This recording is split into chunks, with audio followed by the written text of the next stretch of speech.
this stencil, it's a lot of fun. You can use it just as it is. So just like a basic shape, something like this, where you don't use the doodle lines. You can use the stencils to doodle the flowers onto your paper. You can also cut them out of other pieces and layer on top. So lots of fun versatility with the stencil feature on the designer template. So on this case, on this layout that I did, I actually decided to go the extra mile and actually trace them onto my paper and then use an X-Acto knife to cut them out, and then add paper behind to kind of add a paper piecing effect to that design. So it did take a little bit of effort, and so I'm just going to walk through that process really quickly so that you can also try it out for yourself. So the first step is, of course, to go ahead and trace the design onto your paper. Okay, so I went ahead and traced that on just the outside edge. Once you have that traced, I do recommend at the same time just go ahead and trace each of these designs onto your paper as well. So you just go ahead and trace each of those, and just kind of, you could push a little harder if needed, just so that those lines show up. Now I didn't do the center, so technically if you don't want to do the center, you can just leave that as is. Well, not do it, that is. I just put a cute little gem in the middle. So like you can see here, I did a cute little gem.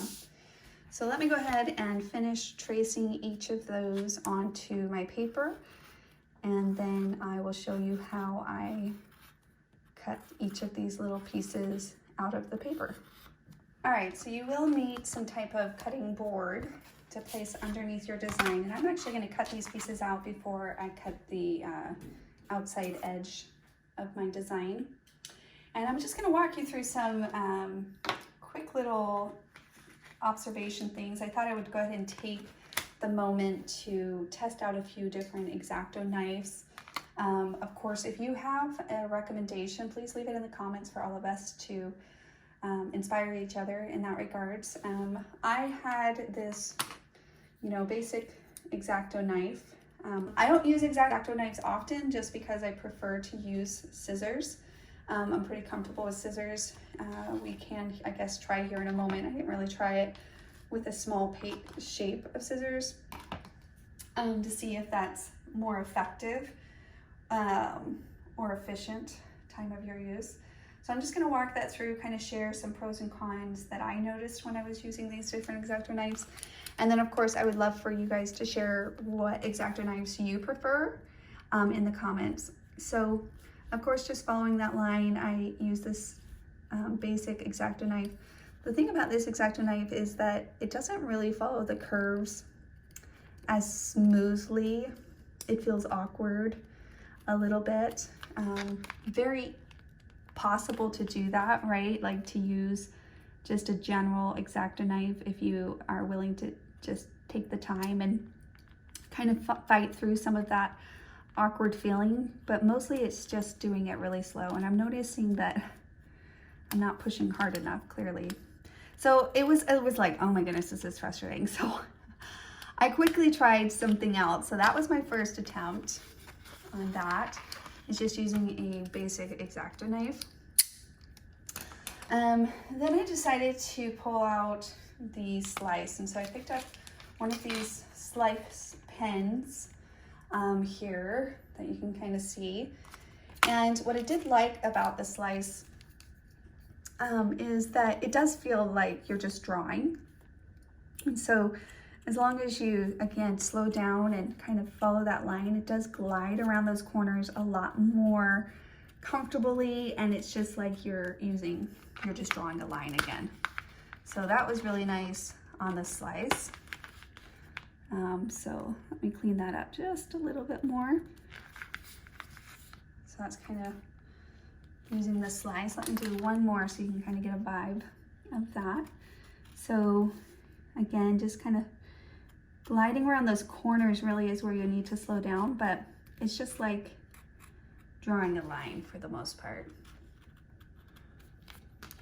and you're gonna be off again, and that's where a little ink will clean up those edges nicely.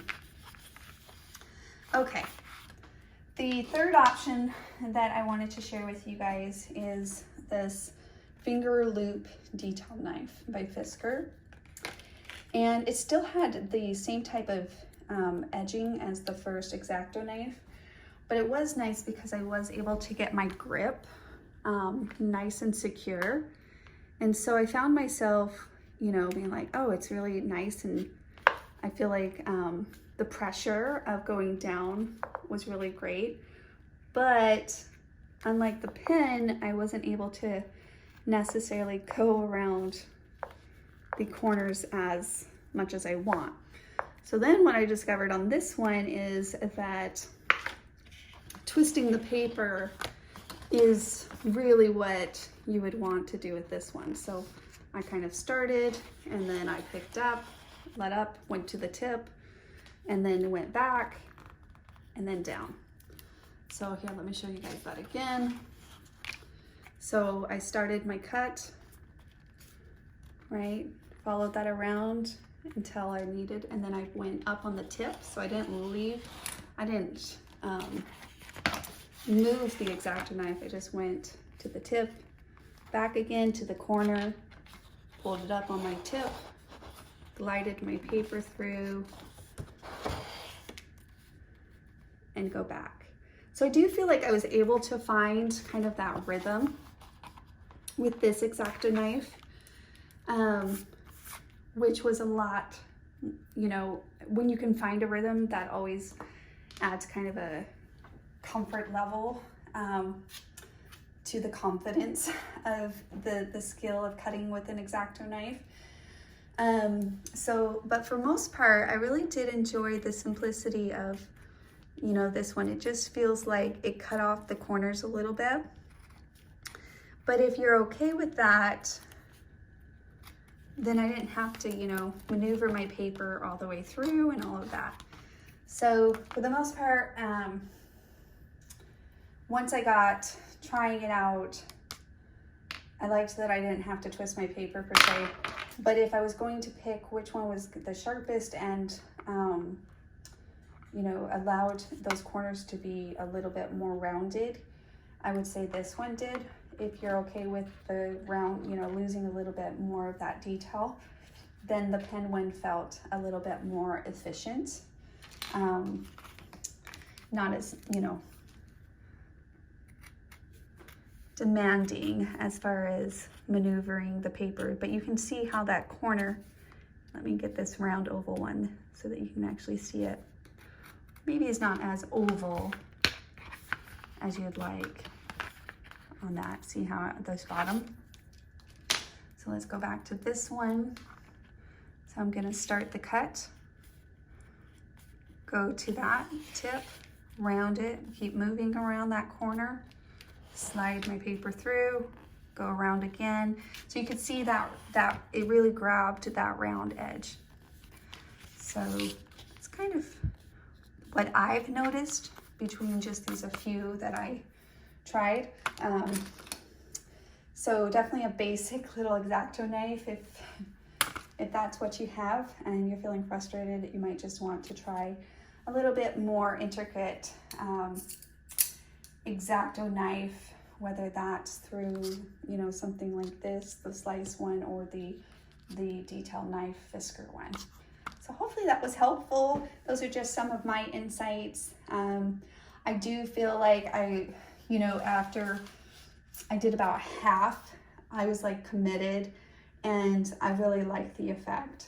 Again, I don't necessarily always choose to do X-Acto knife, but it's so nice to know, like, when you want that extra touch or extra detail, it was worth it. It was really, actually, I really enjoy the finished product a lot. So that little fussy cutting in that sense was worth it for me. So hopefully that was inspiring, and I can't wait to see what you guys create. So make sure to share it with us. And if you do have an X-Acto knife, do share with us why you like the X-Acto knife, specifically how it helps with little details or round edges in that respect, because I'd love to hear that. All right, thanks guys. See you in the community.